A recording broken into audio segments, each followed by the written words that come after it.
Now we're going to look at how object properties and methods can be put to use to do something useful.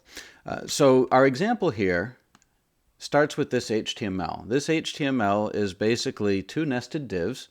There's a large, well, I called it a square in the ID, but it's actually a rectangle.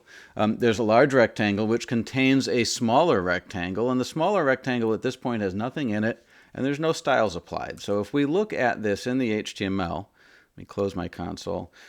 What you're looking at here is the large rectangle. That's what I called big square in the code. And then little square is inside it, and little square doesn't have any color or any properties, and that's why we can't see it right now. So what our application is going to do is it's going to draw a square on the page for us.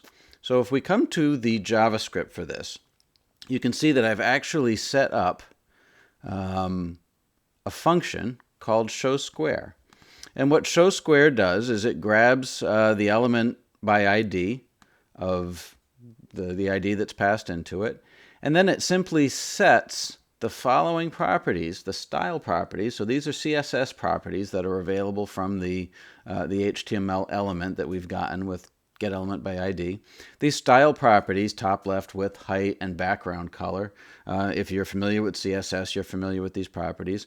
We're simply going to grab the property from the config object that matches that name. So config.left is going to become the left style property. And of course, in CSS, you use the units in whatever style you apply, and it doesn't have to be pixels. A lot of times these units can be percentages or EM for the character-based dimensions, but we're going to use pixels, and because we're doing styles, we have to concatenate whatever value we pass in here with px. So if we go and run this code, let me go back to our JavaScript console.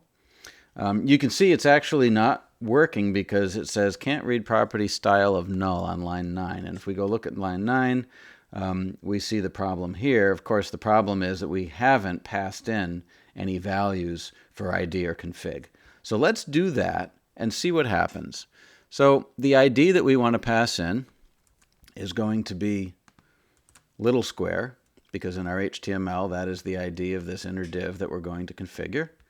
And we need to pass in a config object that contains some of these properties.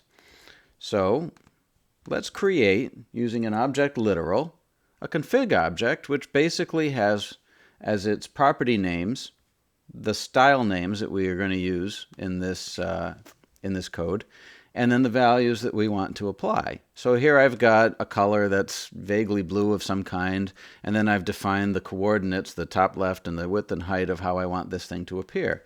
So if I pass the config object into this function, so I'm passing little square and config, something should happen. There you go. I guess that would be top 30, left 40, excuse me, width 400 and height 100, and that is a vaguely blue color, 2, 3, 4, 5, 6, 7. So this is an example of being able to actually pass a config object into a function that determines what it is that appears on the screen. Now this is a fairly primitive example, and in this case I actually had to know in my function exactly which properties were going to be passed in, which, when you think about it, it's not as useful as it could be because there's a bazillion style properties, and it would have been great if I could have said here, also, border and given it a value, or who knows what other style properties I might have used. And in this case, that wouldn't help this code unless I changed the function as well. So we're going to look at a more sophisticated example that's going to let us do just that. But before we do that, one thing that we're going to look at is having the ability to traverse an object's properties. Actually, I need that console open. So here I have an object, and if I wanted to iterate over this thing, it's not an array, so I can't use a for, var equals I is less than something, or whatever condition is going to be, because objects don't let you do that. But there actually is a syntax that will allow you to iterate over all the properties of an object. And this is what it looks like. It is basically a for loop, but it's got a special syntax. In this case, it's a key value or a key variable, and we can call this anything we want. I called it key here. We could have called it prop name. We could have called it whatever we want. But here it's key in and in our object. So I'm saying for key in my Adderbook entry, and then inside this loop, I'm doing the same sort of referencing of each object the way I would normally reference an object property. So I'm going to print out the name of the key and then the value that's sitting at that key in the object. And you can see we're using square bracket notation because key is a variable, and you couldn't use dot notation here because then it would be actually looking for a property called key. In any case, let's run this code and see what happens. Well, it did exactly what we expected it to, right? It looped over all the properties that are in this object. And notice actually in this case, when we look at the getFullName property, that getFullName property in this case, I'm not calling the function because I didn't put the parentheses on the end of it. It's actually the literal text that the function, it's early in the morning. The literal text of the function is what we see here because that's what the property actually contains. If you wanted to call getFullName, you'd add the parentheses. So this ability to loop over the property names actually opens the door to being able to do more sophisticated things with the styles on these objects. So let's take a look at what a more sophisticated version of this thing might look like. So here we have the beginnings of an object. I'm calling it my square. And it has some similar code to what we saw in the showSquare function. I'm going to get the element by ID for the little square.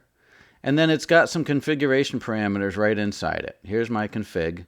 And it pretty much looks similar to what we saw in the last one.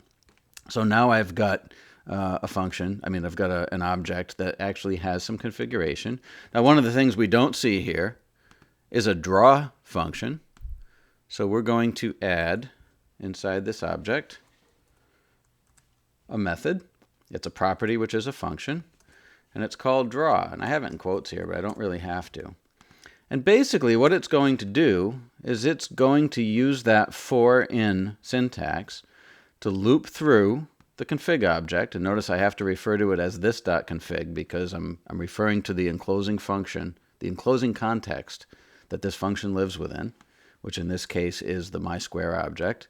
And I'm simply applying the style named in that config to the element in each case. So the style is the property name, and so I'm saying this element's style property gets the value that's in the config object for that style.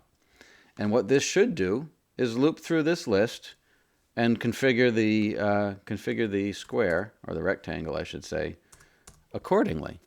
So the last thing we have to do in order to make this work, of course, is we have to call that draw function. So we're going to stick that right here and save it. And let's go to the browser and see what we get.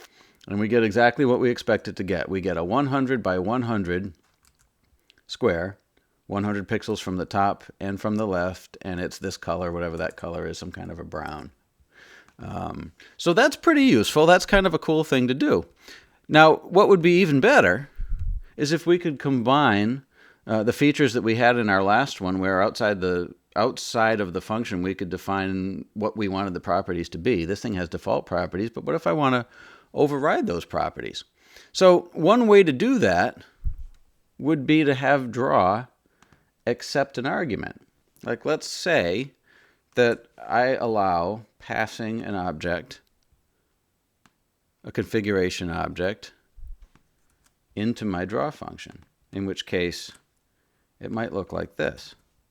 So now I have a config object that I'm defining, just like I did in the last example. And then when I call my draw function, I'm going to pass in that config object. So now I've got the ability to change the properties. But the other thing that I have to do is, once I get that config object, I have to use it. So we're going to use another for in loop inside my draw function. And basically what this one's going to do is it's going to take each of the styles that are present in my config object, and it's simply going to reset the value that's in the config object inside my square. So this .config style is going to get the new style that comes from here. What this means is that any style that I include in this object that I pass in is going to get added to the config here. If it's one that already exists, it's going to be overwritten, but it could be something new that gets added in there that didn't exist before. That's ice falling off the roof. The day I'm recording this is the day after the blizzard, as it happens, and I'm hearing it melt on my roof. So in any case, let's go here and take a look at what we get. And so now you can see that what's happened is the square has actually taken on these properties, which is this blue and the 400 by 100 square that we saw before. And of course, I can add a totally new, let's do that border example, and the border is going to be 4px solid black. Let's say that.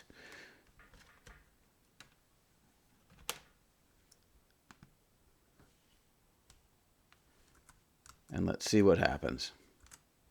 And you can see the border appeared just like it was supposed to.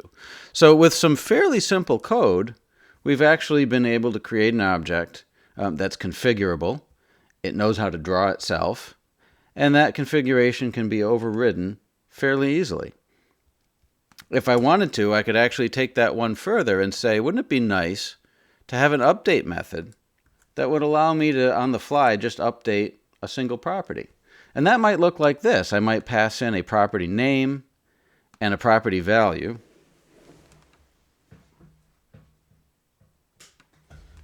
Okay, that was a little unscheduled. I realized the power strip my computer is plugged into was not turned on, and I was about to run out of battery. So, which you might wish for. In any case, here I've got a property name and a value, and basically all I do is I go in and I update the element style with that property and value on the fly. I'm not actually changing the config object in this case. I could make it do that. It's sort of arbitrary, but then if we were to call, let's say, mysquare.update and pass in a property name and a new color, and then we go look at this, you can see it actually updates just that color. So this is one of the ways that properties and methods can be used together in objects to start to create some functionality that's above and beyond just the sort of procedural code. You can create objects that are smart and that know how to do things and that can be configured on the fly. And that's just the beginning. We're going to do more.